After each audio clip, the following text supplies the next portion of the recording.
Hi friends, ನಮ್ಮ YouTube ಚಾನಲ್ಗೆ ಸ್ವಾಗತ. ನಮ್ಮ ಚಾನಲ್ನ ಇನ್ನೂ ಸಬ್ಸ್ಕ್ರೈಬ್ ಮಾಡ್ಕೊಂಡಿಲ್ಲ ಅಂತಂದರೆ ಸಬ್ಸ್ಕ್ರೈಬ್ ಮಾಡ್ಕೊಳ್ಳಿ.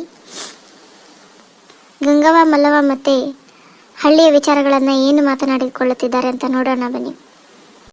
ಏನ್ಲೇ ಮಲ್ಲವ್ವ, ಇವತ್ತಿಷ್ಟೊತ್ತಿಗೆ ಕಟ್ಟಿ ಮೇಲೆ ಕೂತಿದೆಯಲ್ಲ?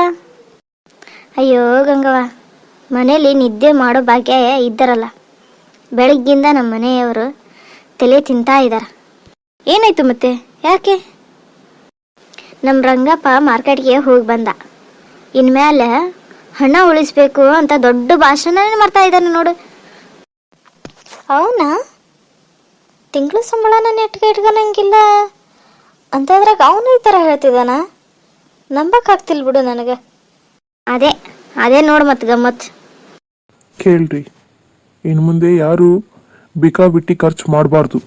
ಮೊದಲು ನೀವು ಅಂಗಡಿಲಿ ಟೀ ಕುಡಿಯೋದನ್ನ ಬಿಡಿ, ಮನೇಲಿ ಟೀ ಕುಡೀರಿ. ಅದು ಬೇರೆ ವಿಷಯ, ಅದೆಲ್ಲ ನೀನು ಹೇಳೋಂಗಿಲ್ಲ. ಹೌದಪ್ಪ, ನೀನೇ ಸ್ನೇಹಿತರ ಜೊತೆ ಬಜ್ಜಿ ತಿಂದು ಮತ್ತಲ್ಲಿ ಯಾರು ದುಡ್ಡು ಕೊಟ್ರು ಮತ್ತ? ಅಯ್ಯೋ, ನೀವೆಲ್ಲರೂ ಒಂದೇ ಕಡೆ ಸೇರಿದ್ದೀರಲ್ಲ, ಆಯ್ತು ಬಿಡಿ. ಹೌದೇನಾ? ನಿಮ್ಮ ಮನೆ ಸುದ್ದಿ ಹಂಗಾದ್ರೆ ಊರಿಗೆಲ್ಲ ಗೊತ್ತಾಗೋ ಹಂಗಾಗಿದೆ. ಅಯ್ಯೋ, ಇನ್ನೂ ದೊಡ್ಡ ಸುದ್ದಿ ಇದೆ, ಕೇಳು. ಏನದು? ನಮ್ಮನೆ ಪಕ್ಕದ ಮನೆ ಲಕ್ಷ್ಮಿ ಹೊಸ ಚಿನ್ನದ ಸರನ ತಗೊಂಡಾಳಂತ. ನಿಜಾನಾ? ಅಷ್ಟು ದುಡ್ಡು ಎಲ್ಲಿಂದ ಬಂತು ಅವ್ರ ಹತ್ರ? ಅಷ್ಟರಲ್ಲಿ ಲಕ್ಷ್ಮಿ ಬರುತ್ತಾಳೆ. ಏನ್ರಿ, ಏನೇ ಮಾತಾಡ್ತಿದ್ದೀರಾ? ನನ್ನ ಹೆಸರು ಕೇಳ್ದಂಗಿತ್ತು. ಇಲ್ಲಮ್ಮ, ನಿನ್ನ ಸರ ತುಂಬ ಚೆನ್ನಾಗಿದೆ ಅಂತ ಹೇಳ್ತಿದ್ವಿ ಅಷ್ಟೆ. ಅದೆಲ್ಲ ಗಿಲ್ಟ್, ಚಿನ್ನ ಅಲ್ಲ ಅದು.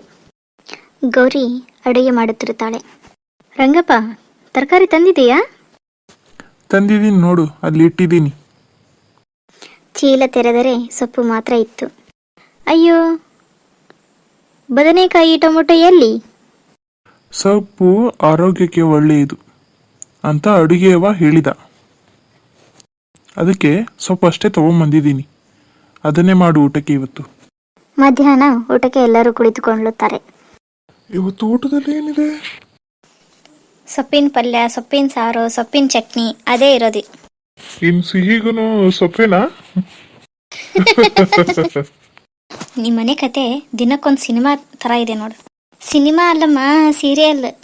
ಅಷ್ಟರಲ್ಲಿ ಊರಿನ ಪೋಸ್ಟ್ ಮ್ಯಾನ್ ಬರುತ್ತಾನೆ. ರಂಗಪ್ಪ ಹೆಸರಿಗೆ ಒಂದು ಪತ್ರ ಬಂದಿದೆ. ನನ್ನ ಹೆಸರಿಗೇನಾ? ಪತ್ರ ತೆರೆದು ಓದುತ್ತಾನೆ. ನಿಮಗೆ 50,000 ಬಹುಮಾನ ಬಂದಿದೆ. ಅಯ್ಯೋ, ಮೊದಲು ಚೆನ್ನಾಗಿ ಓದು. ಕೆಳಗೆ ಏನ್ ಬರ್ದಿದೆ ಗೊತ್ತಾ? ಮೊದಲು 5,000 ಕಳಿಸಿ ಅಂತ ಬರೆದಿದೆ. ಅಯ್ಯೋ, ಅದು ದೊಡ್ಡ ಮೋಸ. ಅದು ಮೋಸ ಮಾಡ್ತಾರೆ ನೋಡು. ಏನು 50,000 ಬರುತ್ತಾ? ಇದು ಮೋಸ ಅನ್ಸ್ತತಿ. ಅದಕ್ಕೆ ಯಾರು ಹಣ ಕಳಿಸ್ಬೇಡಿ ನೀವು. ದುಡ್ಡು ಸುಲಭವಾಗಿ ಬರೋದಿಲ್ಲ. ದುಡ್ಡು ದುಡಿದು ಸಂಪಾದಿಸಿದ್ರೆ ಉಳಿತೈತಿ. ಈ ಥರ ಎಲ್ಲ ಬಂದ್ರೆ ಅದು ಉಳಿಯೋದಿಲ್ಲ. ಆದರೆ ಇದು ಸತ್ಯ ಅಲ್ಲ ಅನಿಸ್ತತಿ. ಒಂಚೂರ ಯೋಚನೆ ಮಾಡ್ರಿ. ಹೌದಮ್ಮ, ನೀನು ಹೇಳಿದ ನಿಜ. ಕೇಳಿ ನಂಬಿದ್ರೆ ಮೋಸ ಆಗುತ್ತೆ. ಒಂದ್ಸಲ ಯೋಚಿಸಿ. ಆದರೂ ಅಷ್ಟೊಂದು ದುಡ್ಡು ಬಿಡೋದು ಸರಿ ಅನಿಸ್ತೈತಾ? ಬೇಡ ರಂಗಪ್ಪ, ಸುಮ್ಮನೆ ಬಿಟ್ಬಿಡು. ಹೌದು, ಬೇಡ. ಬಿಡು ಬೇಡ. ಸರಿ, ಎಲ್ರು ಹೇಳ್ತಿದ್ದೀರ ಅಂತ ಬಿಡ್ತಿದ್ದೀನಿ.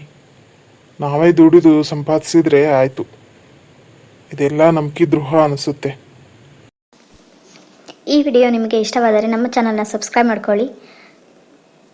ಹಾಗೆ ಈ ತರಹದ ವಿಡಿಯೋಗಳಿಗಾಗಿ ನಮ್ಮ ಚಾನಲ್ನ ನೋಡಿ ಮತ್ತು ನಿಮ್ಮ ಸ್ನೇಹಿತರುಗಳಿಗೆ ಶೇರ್ ಮಾಡಿ. Hi friends,